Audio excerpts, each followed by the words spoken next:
Hello বন্ধুরা, আমি অর্পিতা চলে এসেছি আমার একটা স্পেশাল দিনের স্পেশাল ব্লগ নিয়ে।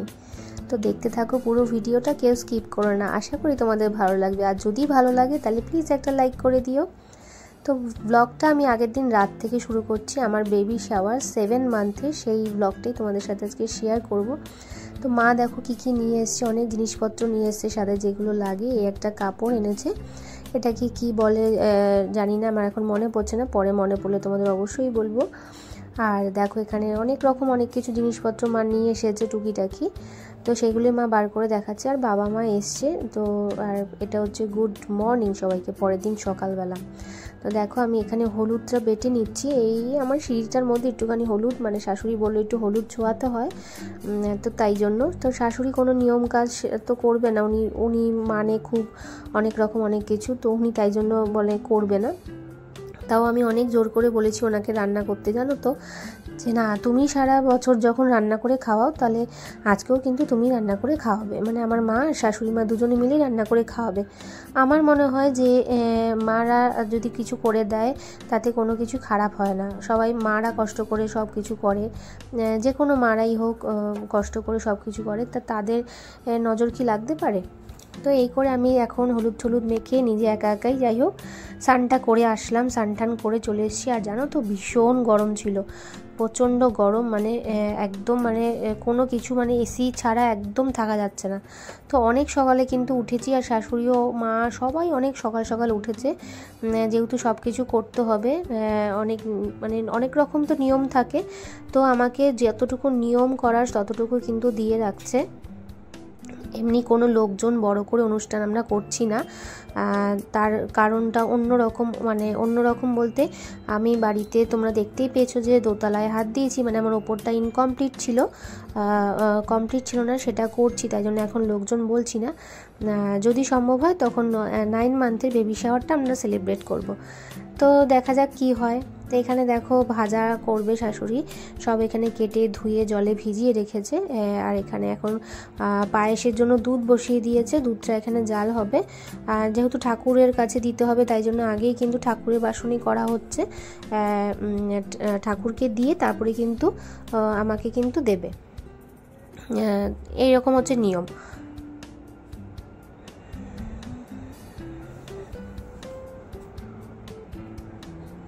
আর পাশে এখানে পোলাও বসিয়ে দিয়েছিল। আজকে আমি যা বলেছিলাম সেরকমই কিন্তু রান্নাটা হয়েছে, মানে যেরকম আমার খেতে ভালো লাগে তাও কিন্তু আমি সব কিছু বলিনি, অল্পের মধ্যে যতটুকু বলা যায় ততটুকুই আমি করেছিলাম, কারণ ওদের অনেক কষ্ট হবে গরমে রান্না করতে।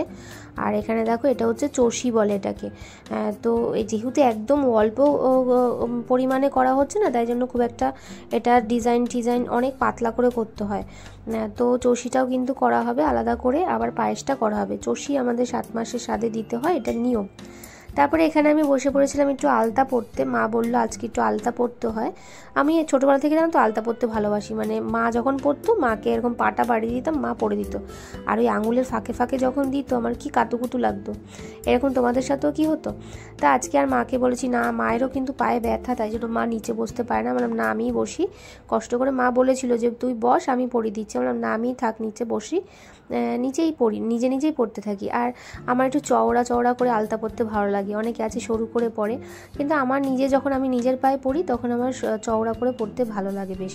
তাই মাকে বললাম তুমি একটু পরো। আর আমার মা ভীষণ আলতা পরতে ভালোবাসে, প্রত্যেক বৃহস্পতিবার মা আলতা পরে, কিন্তু মায়ের মেয়ে হয়ে আমার এগুলো করা হয় না যে বৃহস্পতিবার করে আলতা পরবো। নতুন যখন বিয়ে হয়েছিল তখন পরতাম, তারপরে আর সেটা কন্টিনিউ করা হয়নি। আর এখানে দেখো আমি আলতার ডিজাইন আবার ওপরে একটা গোল মতন ছাপকা মতন দিয়েছি, কেমন লাগছে জানি না, ভালো লাগলে বলো, আবার গাইয়া লাগলেও বলো, জানি না কিরম লাগছে। এখানে আবার শাশুড়ি দেখো ঠাকুরকে প্রসাদ মানে পুজো দিয়ে দিয়েছে, দেখতেই পাচ্ছ পায়েস চষি সব রকম দেওয়া হয়েছে। আর এদিকে অরূপ অনেক কিছু নিয়ে এসেছে, চিপস ক্যাডবেরি জুস মিষ্টি সব দেওয়া হয়েছে। দেওয়া না এখন, মানে এগুলো সব দেবে বলে ও আলাদা করে এনে রেখেছিল। আর ঠাকুরগুলোকেও পুজো দেওয়া হয়েছে, গোপালকে আগে সেবা করতে দেওয়া হয়েছে। আর এই যে দেখো ওই কালারিং মিষ্টিটা আমার ভীষণ ভালো লাগছে, দেখতে কি সুন্দর না। তা ওর ওই মিষ্টি দেওয়ার জন্য কিন্তু এসেছিলো। আজকে ওর একটা ঢালাই রয়েছে, সেটা আমি পরে জানতে পেরেছি। তো সারাদিনে ওকে আমি বলেছিলাম থাকার জন্য, তো আজকে থাকতে পারিনি, ওর ঢালাই আছে বলে।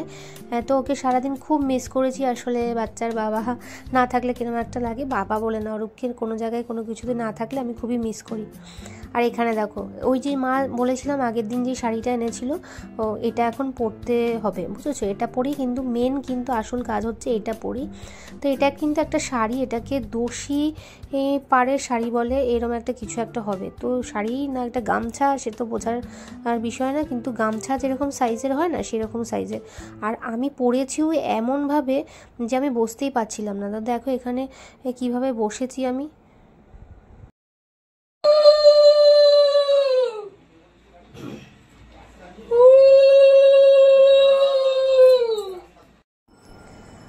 শাড়িটা পরে বসতে আমার খুব কষ্ট হয়েছে। ওরা বলছিল একটু ঢিলা করে পরতে, কিন্তু ওই শাড়িটা এত ছোট যে আমি ঢিলা করে কি করে পরবো।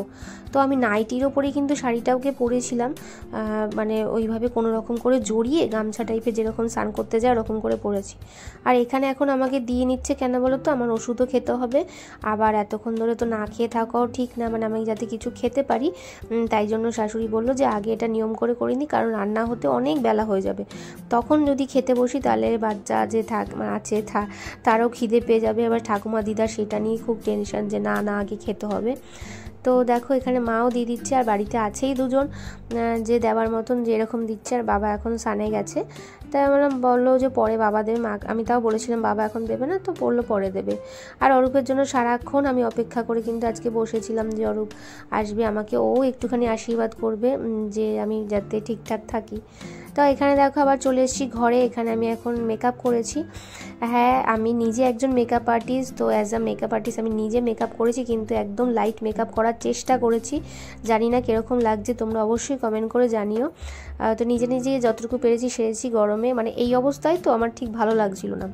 আর এখানে দেখো মা এখানে ওইটুখানি ব্যাকগ্রাউন্ডটা সাজাবে বলে বেলুন টেলুন সব নিয়ে এসছে মা আগের দিনই।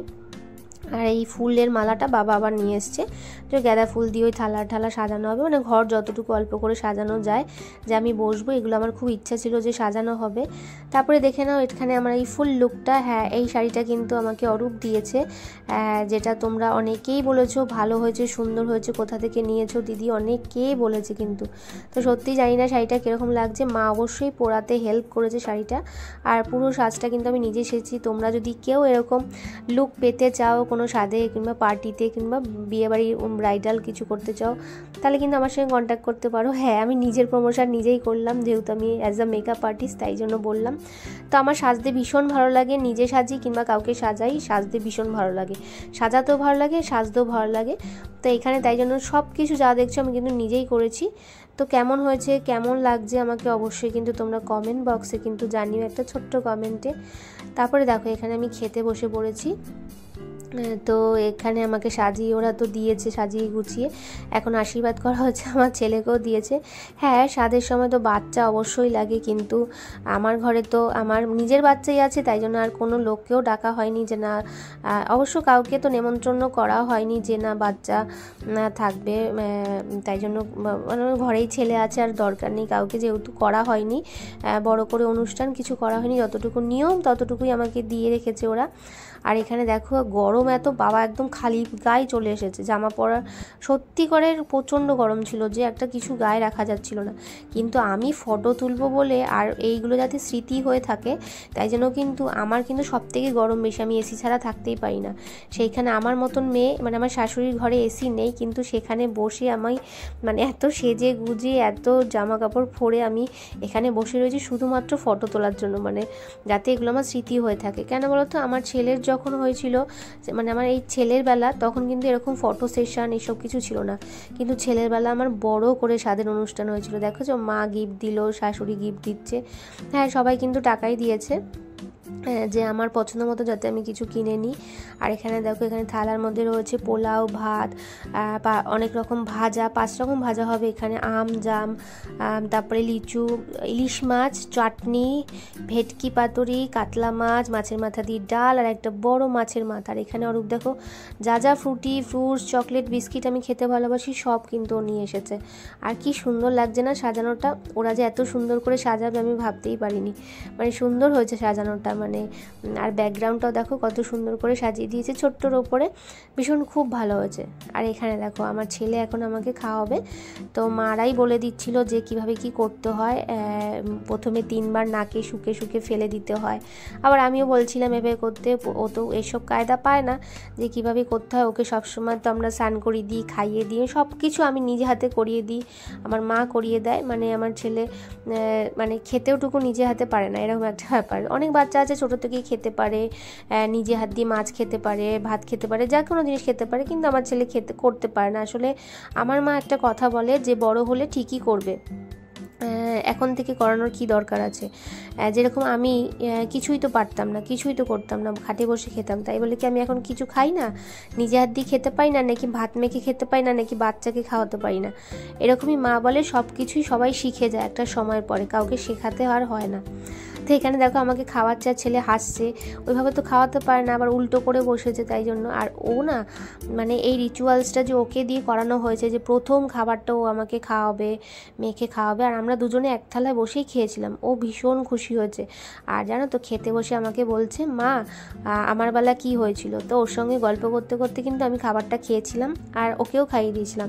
আমরা দুজনে একসঙ্গেই বসে যেহেতু খেয়েছি আর ওর সঙ্গে গল্প করছিলাম, তোর বেলা এটা হয়েছিল, তোর বেলা হয়েছিল ওইটা, মানে আমার ছেলের বেলা যখন শ্রাদ্ধ হয়েছিল বাড়ি ভাড়া করে অনেক লোকজন ডেকে কিন্তু করা হয়েছিল, কিন্তু একটাও কিছু তার স্মৃতি নেই জানো তো, যে না মানে কি হয়েছিল ওকে এখন দেখাতে পারবো, সেরকম কিছু স্মৃতি ছিল না। তাই আমি চাইছি যে পরবর্তীকালে যে আসবে সে যাতে কিছু দেখতে পারে, এই স্মৃতিটুকুই কিন্তু তোলা থাকবে, এই জন্যই কিন্তু ভিডিও করা। অনেকে ভাবতে পারে এত ন্যাকামো করে ভিডিও করার আবার কি আছে, যে অনেকে আবার এটাও ভাবে কিংবা পেছনে বলছে যে না এত বছর পর যখন আমার মানে বেবি আবার হচ্ছে, প্রায় 12 বছর হতে চললো, তো আমরা কিন্তু বাড়ির সবাই খুশি, কারণ বাচ্চা সবারই কিন্তু ভালো লাগে, এগুলো ভগবানের একটা দান বলতে পারো, সেগুলোকে তো মানে অবহেলা করা ঠিক না আমার মনে হয়, আমার বাড়ির লোকেরও তাই মনে হয়। তো 12 বছর পর যখন, সেটা তো আনন্দটা আর এক রকম হবে। আর আমার যেহেতু অনেক ছোটো বয়সে বিয়ে হয়েছে, অনেকের তো আমার মতন এই বয়সে কিন্তু অনেকের বিয়েও হয়নি দেখা গেছে, সেখানে দেখো আমার এত বছর এত বড় ছেলে, অনেকেই কিন্তু আবার পেছনে নিন্দাও করতে পারে যে এত বড় ছেলের পরে আবার কেন বাচ্চা নিচ্ছি, তো নিচ্ছি কেন, কারণ কি, এত কথা তো আর সব কথা তো সব জায়গায় শেয়ার করা যায় না। তাই এখানে বসে বসে খাওয়া দাওয়া এখন করে নিলাম। এখন দেখো উপরে এসেছি, আমাদের প্লাস্টারটা পুরোটা কমপ্লিট মোটামুটি হয়ে গেছে, তাই তোমাদের সাথে একটু দেখালাম। দোতলায় এসেছিলাম একটুখানি, এখন যাবো একটুখানি ছাদে, একটুখানি রিলস বানাবো। কিন্তু এত বাজে ওয়েদার ছিল, এত সূর্যের অবস্থা খারাপ যে একটা ফটো ভালো আসেনি, একটা রিলস ভিডিও ভালো আসেনি। আর নিজেকেই করতে হয়েছে, ক্যামেরা সেট করে রিং লাইটের মধ্যে সব কিছু ক্যামেরার মধ্যে দিয়েই করতে হয়েছে, কিন্তু মানে কে ক্যামেরা করে দেবে করে দেবে সেজন্য করতে হয়েছে। কিন্তু এত গরম যে আমি এত গরমে দাঁড়াতেও পারিনি। তো যেটা তোমাদের বলছিলাম যে 12 বছর পর আমার মানে আবার বেবি হচ্ছে, সেটাতে আমরা সকলে ভীষণ খুশি, আমি তো স্পেশালি বেশি খুশি, আর আমার ছেলে ভীষণ খুশি, সব থেকে বড় কথা যে আমার ছেলে খুশি। আর আমি চাই আমার ছেলের পাশে কেউ এসে দাঁড়াক, যেরকম আমার কেউ নেই, মানে আমি একা, আমার পাশে পেছনে দাঁড়ানোর মতন কেউ নেই, আমাকেই সবটা সামলাতে হয়। তাই জন্য আমি চেয়েছিলাম যে আমার বাচ্চার পেছনে যাতে কেউ থাকে, পাশে যাতে কেউ থাকে, যেরকম অরূপেরও কেউ নেই, পাশে কেউ নেই, মানে ওর পেছনে দাঁড়ানোর মতন কেউ নেই, ওকেই সব কিছু সামলাতে হয়। আমি চাই না যে আমার ছেলেরও এরকম একটা সিচুয়েশন আসুক যে ওকে সবটা একা সামলাতে হবে, কোনো খারাপ পরিস্থিতি হোক ভালো পরিস্থিতি হোক, ওর যাতে একটা নিজের কেউ থাকে। কাজিন, ব্রাদার, সিস্টার এগুলো দিয়ে তো সবসময় সব কিছু হয় না, আর সবসময় তারা ওরকমভাবে দেখেও না। তো এখানে দেখো এই অরূপ যে মিষ্টিগুলো এনেছিল না, সেগুলো সন্ধ্যাবেলা এখন আমাকে মা দিয়েছে, ওগুলো তো তুলে রেখেছিলাম খাইনি, ফল দিয়েছিল, তবু এখন এতটা খেতে পারবো না, প্রচণ্ড গরমেও কিন্তু আবার খাওয়া যায় না জানো তো। তো অরূপের জন্য এখনও বসে আছি আমি রেডি হয়ে, মানে যাতে ওর সঙ্গে একটু ফটো তুলবো। আমাকে বলেছিল আশীর্বাদ করবে, আমি জানি ও মন থেকে আশীর্বাদ আমাকে করেছে, অনেক মিস ও আমাকে করেছে, আমি যতটা করেছি না তার থেকে বেশি করেছে, কিন্তু কাজের জন্য কি করা যাবে, কাজটাকেও করতে হবে, তাই জন্য আমি কিছু মনে করিনি। হ্যাঁ, একটু কষ্ট হয়েছিল, মন খারাপ হয়েছিল যে একটাও ফটো নেই ওর সাথে আমার, তো কি করা যাবে, সবসময় ফটো তোলার জন্য তার কাজ বন্ধ রাখা যাবে না। তো ঠিক আছে, চলো আবার হবে, যদি আবার 9th মান্থে হয় নিশ্চয়ই আবার সেটা করব, তখন চেষ্টা করব একসঙ্গে যাতে থাকতে পারি। আর এখানে এখন রাতের ডিনার নিয়ে বসে পড়েছি, পোলাও মাছ এসব নিয়ে ছেলেকে মা খাওয়াচ্ছে, আর আমি এখন খেয়ে নেবো, খেয়ে দিয়ে তারপর মেকআপ তুলে তারপরে কিন্তু যাব ঘুমাতে। তো আজকের ব্লগটা তোমাদের কীরকম লাগলো অবশ্যই কিন্তু কমেন্টে জানিও। তো অনেক কিছু বলে ফেললাম, কেউ কিছু মনে করো না, যেগুলো মনের কথা সেগুলোই কিন্তু তোমাদের সাথে শেয়ার করলাম। সবাই ভালো থাকবে, সুস্থ থাকবে। ব্লগটা কেমন লাগলো অবশ্যই কমেন্ট করে জানাবে। এখন সব কিছু তুলে আমি একটু ফ্রি হলাম, এসি চালিয়ে বসেছি, এখন যাব ঘুমোতে, অনেকটা হালকা লাগছে। চলো bye bye, tata, good night সবাইকে। ব্যাস এইটুকুই তোমাদের সাথে গল্প করার ছিল, গল্প করলাম, আড্ডা দিলাম। আর ওকে এখন বাড়ি এসছে, তাই ওর সঙ্গে একটু কথা বলছিলাম। চলো tata, bye bye, good night.